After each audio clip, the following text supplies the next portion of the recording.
मुल्तान आपका दिल से शुक्रिया अदा करता हूं। बहुत बहुत शुक्रिया शानदार इस्तकबाल का। मैं खास तौर पे जिस तादाद में मेरी मुल्तान की बहनें निकली हैं, मैं खराज तहसीन पेश करता हूं उनको। मेरे पाकिस्तानियों, कभी भी दुनिया में कोई इनकलाब कामयाब नहीं होता जब तक उस कौम के नौजवान और उस कौम की ख्वातीन इनकलाब में शिरकत नहीं करती।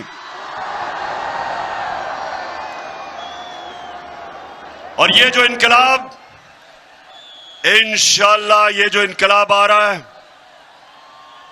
मैं हमेशा दुआ करता था अल्लाह से कि अल्लाह एक दिन मेरी कौम को जगा दे और उसको उसमें इतनी शऊर पैदा कर दे और इतना उस कौम को बेदार कर दे कि वो कभी किसी माफिया के सामने,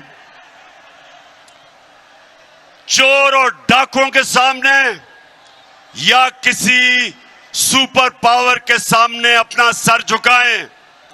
तो अल्लाह ने मेरी दुआ पूरी कर दी इस उम्र में। मैं अपने अल्लाह का शुक्र अदा करता हूं। मैं जब यहां आ रहा था तो बार बार मुझे पैगाम आया कि इमरान खान आपकी जान खतरे में, आगे शीशा लगा लो। मैं आज अपने पाकिस्तानियों को और खास तौर पे नौजवानों को कहना चाहता हूं, मेरे नौजवानों, बड़ी गौर से आपने मेरी बात सुननी है। देखें,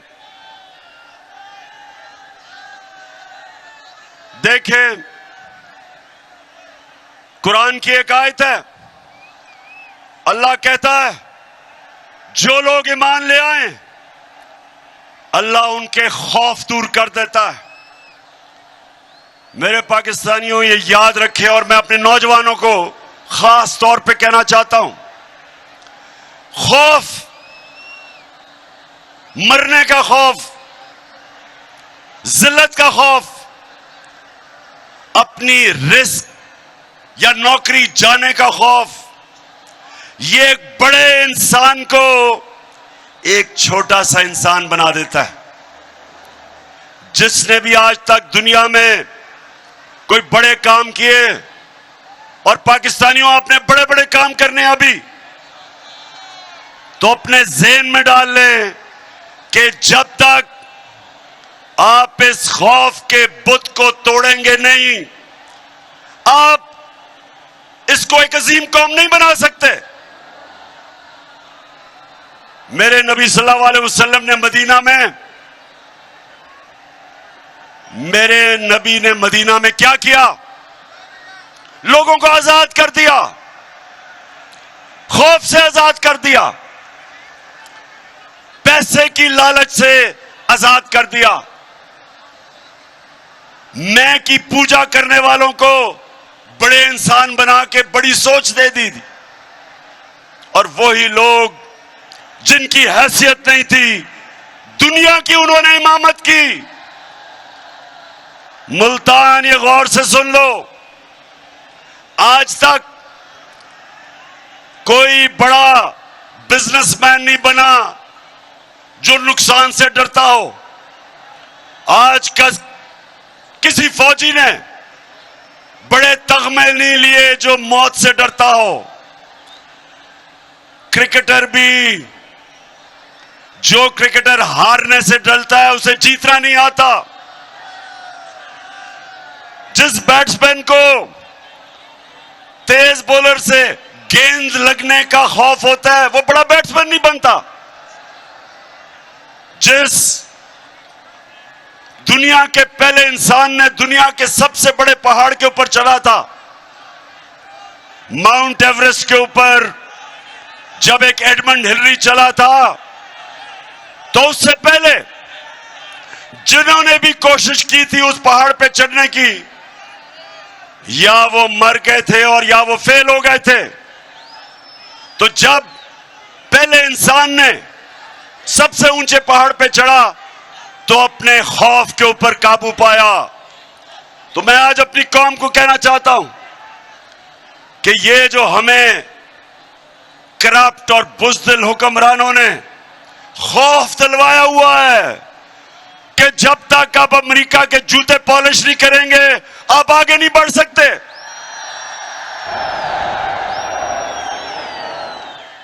ये वो लोग जो इस मुल्क में ज्यादा, हमारी मुल्क की ज्यादा से जिंदगी में इस तरह के हुक्मरान रहे जिन्होंने सुपर पावर के सामने घुटने टेके, अपनी कौम की आजादी को,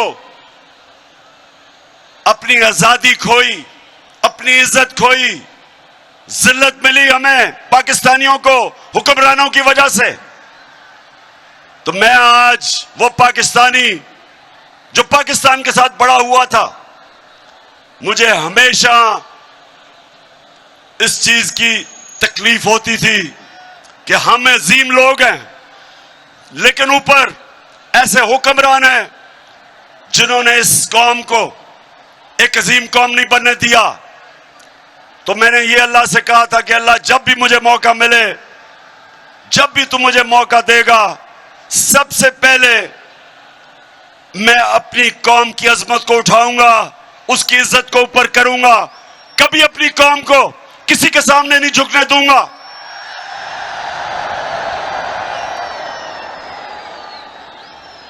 और पाकिस्तानियों, इसीलिए यह साजिश की गई। साजिश की किसने? 30 साल से जो इस मुल्क को लूट रहे थे, जिनके ऊपर करप्शन के केसेस थे, जिन्होंने पूरी कोशिश की मेरे से कि मैं उनको NRO दे दूं, यानी कि जनरल मुशर्रफ की तरह उनके करप्शन केसेस खत्म कर दूं। पूरी कोशिश की, कभी लॉन्ग मार्च, हर किस्म की ब्लैकमेल, असेंबली में बुरा भला, मीडिया के ऊपर बुरा भला, जातियात, घटिया किस्म की जबान, हर बार कि जी कल गया तो परसों गया।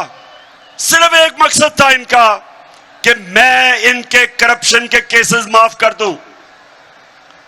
याद रखें, जब ये दोनों 11 साल इन्होंने बारियां ली थी दोनों पार्टियों ने, तो जनरल मुशर्रफ ने जो इन्होंने करप्शन की थी अपने पहले 11 सालों में, उसने इनके सारे केस माफ कर दिए, NRO दिया। दोनों बाहर भागे हुए थे, वापस आए, और फिर 10 साल दोनों ने इस मुल्क को लूटा। हमारा मुल्क का कर्जा 4 गुना ज्यादा बढ़ा, 6,000 अरब से हमारा टोटल कर्जा 30,000 अरब पे पहुंचा। और फिर जो करप्शन के केसेस इनके दौर में बने थे, इन्होंने मेरे ऊपर पूरी मुझे ब्लैकमेल करने की कोशिश की कि मैं इनके करप्शन केस माफ करूं। तो मुल्तान, मुझे ये बताओ, जरा ये मुझे हाथ खड़ा करके बताओ कि क्या मुझे इनके करप्शन के केस माफ करने चाहिए थे? अगर मैं इनके करप्शन के केसेस माफ करता, इसका मतलब कि मैं इक्तदार में एक नजरिए के लिए नहीं आया था, मैं इंसाफ की तहरीक चलाने नहीं आया था। इसका मतलब मैं भी कुर्सी की सियासत करने आया था। जिस तरह जनरल मुशर्रफ ने अपनी कुर्सी बचाने के लिए इनको माफ किया, तो इन्होंने फिर साजिश की। लंदन में जो भगोड़ा बैठा हुआ था,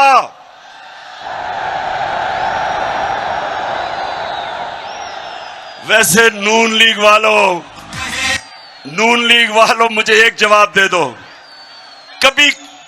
कभी नून लीग वालों अगर सुन रहे हो, मुझे इसका जवाब दो। मुझे अभी तक समझ नहीं आ रही कि कभी भी कोई इंसानी माशरा कभी गीदड़ को भी लीडर मानता है?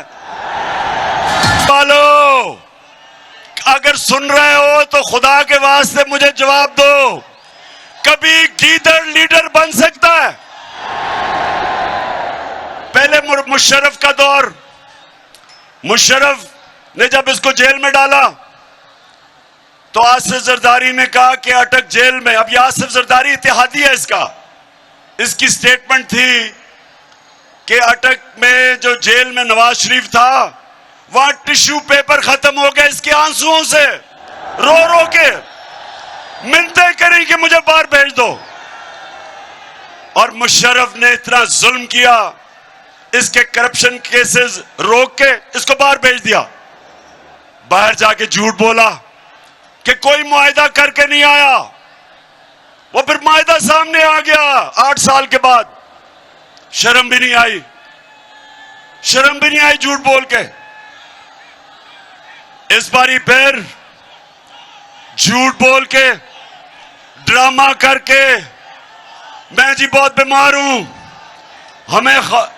हमें बताया गया कि ये तो शायद जहाज पे भी ना बैठ सके, इतना बीमार है। हमारी वजीर शिरीन मजारी, उसने जब बीमारियों का सुना वो रोना शुरू हो गई कैबिनेट में कि जी बेचारे को जाने दें, देखे ना इसका हाल, देखे शक्ल, देखे इसकी। कई बेचारी बूढ़ी ख्वातीन ने जब जिस तरह की वो शक्ल बनाता है रोने वाली, उन्होंने भी कहा जी देखें खुदा के वास्ते इसको जाने दे। वो चला गया बाहर। जैसे ही जहाज पे चढ़ा एक नया नवाज शरीफ आ गया, बीमारी खत्म। ऐसे सीढ़ियों पे चढ़ा कि ऐसे लग रहा था कि ओलंपिक्स के लिए ट्रेनिंग करने के लिए है। और जैसे ही लंदन की हवा लगी तो उसके बाद नवाज शरीफ वहां बैठ के एक सियासतदान बन गया। तो मैं नून लीग वालों तुम्हारे से आज पूछता हूं, खुदा के वास्ते मुझे समझा दो कि एक झूठा आदमी अदालत ने जिसको सजा दी हुई हो, जो अरबों रुपए के घरों में रहता हो, जिसके बेटे कहें कि हम अरबों रुपए के घर में रहते हैं लेकिन हम जवाब दे इसलिए नहीं कि हम पाकिस्तान के शहरी नहीं हैं। कैसे नून लीग वालों आप इस आदमी के पीछे चल सकते हो? कैसे चल सकते हो? और फिर यहां बैठा था छोटा भाई चेरी ब्लॉसम,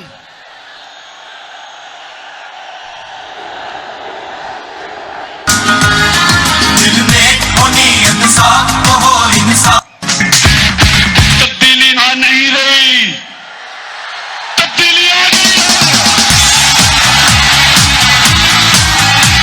अब कोई हिम्मत ना हारो, तब्दीली आ गई है यारो। चाहे मुश्किलें हजारों, तब्दीली आ गई है यारो। सुन लो सारो मेरे प्यारो, तब्दीली आ गई है यारो। अपनी किस्मत आप संभालो, तब्दीली आ गई है यारो। तो छोटा भाई लाहौर हाई कोर्ट में गया और कहता कि मैं गारंटी करता हूं एफिडेविट पे कि ये वापस आ जाएगा। शहबाज शरीफ तुम्हें तो उसी के ऊपर सजा देनी चाहिए। अदालत में आपने झूठा एफिडेविट दिया। फिर ये यहां बैठा, उसने उधर से साजिश की, साथ मिल गया आसिफ जरदारी। ऊपर से जो आप सब जानते हैं कौन मिला इनके साथ, और कौन?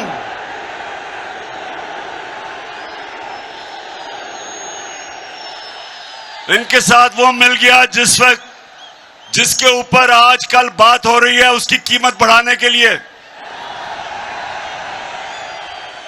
ये कभी भी नहीं हुआ, ये जरा सुने, ये कभी भी नहीं हुआ कि ये इतनी डरपोक हुकूमत है, डर रहे हैं कि फजल रहमान की कीमत बढ़ाई जाए और पेट्रोल की।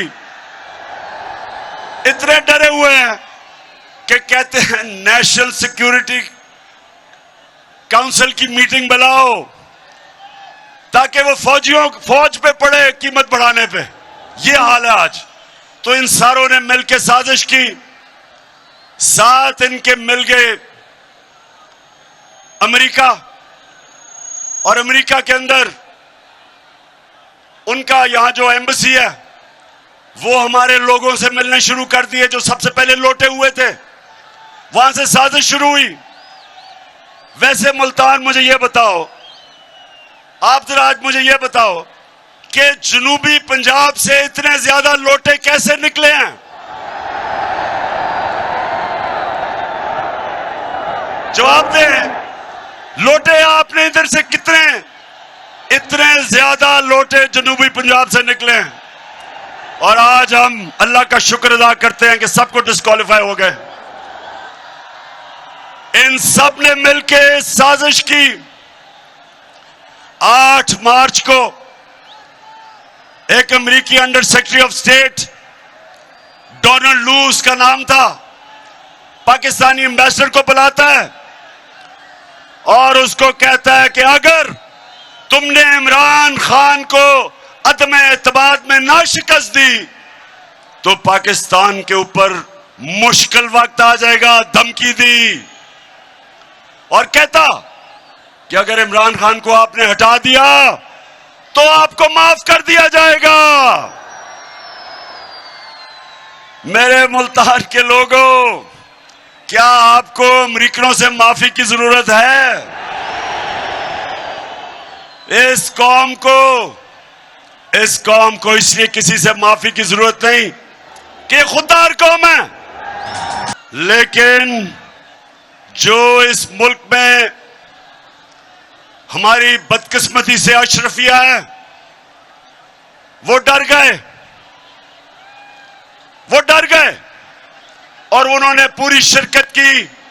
इस मुल्क की एलीट ने एक 22 करोड़ के मुंतखब किए हुए प्राइम मिनिस्टर को इन्होंने सबने मिलकर साजिश से हटाया, और इन सब ने यह समझा कि अब तहरीक इंसाफ और इमरान खान की कब्र खुद गई है और अब इस पार्टी को अल्लाह हाफिज कह दो। लेकिन कुरान में अल्लाह कहता है कि एक प्लान इंसान बनाता है और दूसरा प्लान अल्लाह बनाता है, और कामयाब सिर्फ एक होता है। मेरे अल्लाह का प्लान ही कुछ और था। उसने बजाय तहरीक इंसाफ को इन्होंने जो दफन करने की कोशिश की, उसने सारी मेरी पाकिस्तानी कौम को जगा दिया, कौम को बेदार कर दिया। और वो पाकिस्तानियों, आप जो शिरकत कर रहे हैं, ये आज याद रख लें कि ये पाकिस्तान की तारीख का सबसे बड़ा इनकलाब आ रहा है। अब ये जो माफियाज बैठे हुए ऊपर 30 साल से इस मुल्क को लूट रहे थे, 30 साल से जो कब्जा करके बैठे हुए हैं, अब इनकी कब्रें खुद रही हैं। इनका वक्त है कि हमेशा के लिए इस मुल्क की सियासत में जो 2 खानदानों ने, बल्कि और भी डीजल के भी खानदान ने जिन्होंने कब्जा किया हुआ था, इन सब का वक्त खत्म हो गया। ये कौम आज जाग चुकी है, कौम जाग गई है, और इंशाअल्लाह इस्लामाबाद में ये जो अवाम का समुंदर आने वाला है। मुल्तान, आप तैयार हो इस्लामाबाद के लिए? मेरा पाकिस्तान है, ये मेरा पाकिस्तान है, तेरा पाकिस्तान है, ये मेरा पाकिस्तान है। इस पे दिल कुर्बान, इस पे जान भी कुर्बान है। वो इस पे दिल कुर्बान, इस पे जान भी कुर्बान है। तेरा पाकिस्तान है, ये मेरा पाकिस्तान है, तेरा पाकिस्तान है, ये मेरा पाकिस्तान है।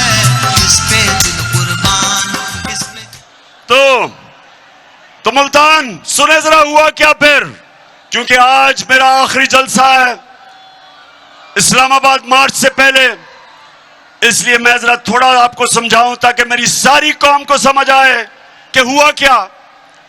प्लान इन्होंने कुछ और बनाया था, अल्लाह ने कुछ और कर दिया। प्लान इन सब का था कि सारे मिलके, जो पहले से शहबाज शरीफ कह रहा था नेशनल गवर्नमेंट बनेगी, इन्होंने प्लान ये बनाया था कि सब मिलके 1.5 साल मिलके हुकूमत करेंगे। इलेक्शन कमीशन को, पहले ही इलेक्शन कमीशन इनके साथ है, उसको बिल्कुल अंपायरों को अपने साथ मिला के सरकारी जितने भी नौकर हैं, पब्लिक ऑफिसर्स, वो अपने रख के और हर किस्म की धांधली करके इनका ख्याल था अगली इलेक्शन ये जीत जाएंगे। लेकिन अब मुल्तान, अब क्या होगा? अब ये हो गया है कि सारी कौम को जो इन्होंने बताया था कि जी ये तो बड़े तजर्बाकार हैं, ये हमारी मायशत को उठा देंगे, तो मुल्तान जब से ये आए हैं 6 हफ्ते हो गए हैं, कहते हैं जी शहबाज शरीफ सुबह 7 बजे जाग जाता है। शहबाज शरीफ मेरा जो माली है वो 6 बजे जाग जाता है सुबह। 7 बजे जागने से क्या फर्क पड़ता है? रुपए डॉलर 200 रुपए पे पहुंच गया, स्टॉक मार्केट गिर गई है, हर चीज महंगी। और जब से हमजा शरीफ पहुंचा है तो मुर्गियां भी तो दुगनी कीमत हो गई है मुर्गियों की। सो इन्होंने अब पता चला है कि तजर्बा किस चीज का है। इनका सारा तजर्बा करप्शन का है। ये जब आते हैं अपना पैसा बनना शुरू हो जाता है, मुल्क मकरूज हो जाता है। अब ये जो आप सामने आए हैं, मैं अब इनसे सवाल पूछता हूं कि बड़ा जोर लगाया था और साजिश करके पिछले 1 साल से लगे हुए थे साजिश करनी। अब जब आपको हुकूमत मिली है तो जरा आप मुझे बताएं कि आपसे क्यों नहीं संभल रही, क्यों नहीं मुल्क संभल रहा? कभी वो लंदन भागते हैं, उधर वो बैठा हुआ है एक सजा याफ्ता, वो मुल्क के फैसले कर रहा है। कभी कहते हैं जी नेशनल सिक्योरिटी काउंसिल वो चीजें महंगी करे, कभी IMF के पास जा रहे हैं। तो सारी कौम को पता चल जाना चाहिए कि जो लोग 30 साल से हुकूमत कर रहे थे और जिन्होंने इस मुल्क को मकरूज किया, वो इस मुल्क के मसले नहीं हल कर सकते। जो एक मुल्क का निजाम तबाह करते हैं वो ठीक नहीं कर सकते। और अल्लाह का शुक्र है आज मुल्तान, मैं बड़े फख्र से कहता हूं कि जो हमारे 3.5 साल में हुआ, जिस तरह की माइशत की तरक्की हुई, मैं आज चैलेंज करता हूं सबको कि इनके 30 साल में कोई वक्त बता दें जो उस तरह की तरक्की हुई हो हर शोबे में। आज किसानों के पास जो उनकी फसलों का उनको पैसा मिला है, पाकिस्तान की तारीख में कभी किसानों को इस तरह उनकी पैदावार की कीमत नहीं मिली जो आज मिली है। 60% पाकिस्तान देहात में जिस तरह की खुशहाली देहात में आई, मैं चैलेंज करता हूं, बताएं कभी कि इस तरह की खुशहाली आई हो। दूसरी चीज, इंडस्ट्री। मुल्क तो तब आगे बढ़ता है जब उसकी इंडस्ट्री तरक्की करती है। अयूब खान के दौर के बाद मैं ये भी फख्र से कहता हूं कि हमारा पिछले 2 साल पाकिस्तान की इंडस्ट्री के लिए बेहतरीन साल थे। सबसे ज्यादा ग्रोथ रेट हमारे दौर में हुई। मुशर्रफ के दौर में जब थोड़ा सा हुआ था तो डॉलर आ रहे थे क्योंकि हम उनकी अमेरिकनों की जंग लड़ रहे थे। ये हमने मुश्किल वक्त में कोरोना के दौर में अपनी इंडस्ट्री को उठाया। रिकॉर्ड एक्सपोर्ट्स है पाकिस्तान की, रिकॉर्ड रिमिटेंसेस हैं, यानी कि रिकॉर्ड डॉलर आए हमारे दौर में। हमने सबसे ज्यादा टैक्स इकट्ठा किया। हमारी जो आईटी इंफॉर्मेशन टेक्नोलॉजी जो मुल्क का फ्यूचर है, सबसे ज्यादा काम हमारे वक्त हुआ। 75% आईटी की एक्सपोर्ट्स बढ़ी। हम सारे बर्रे सगीर में हमारी पॉलिसीज की वजह से सबसे ज्यादा आज रोजगार पाकिस्तान में है बनस्बत बर्रे सगीर के। तो मैं इनसे पूछता हूं कि आपने इतना जोर लगा के साजिश करके जो गवर्नमेंट गिराई, तो आप बताएं, शुक्र है अल्लाह का कि मुवाजना हो रहा है हमारे दौर और इनके दौर का।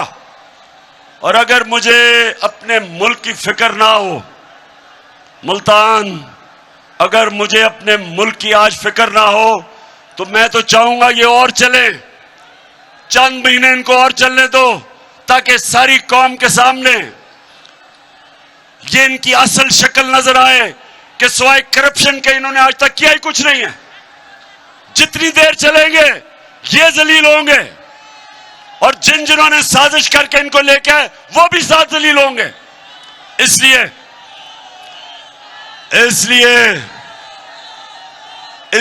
इनको चलने तो देना चाहिए, लेकिन मुल्क का दिवालिया निकल रहा है जिस तरह रुपया गिर रहा है।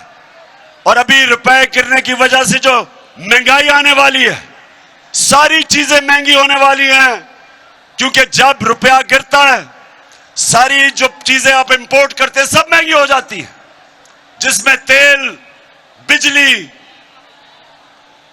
घी, जो चीजें, दालें जो बाहर से आप मंगवाते हैं वो महंगी होने वाली है। तो हमें तो अगर हम सियासत का सोच रहे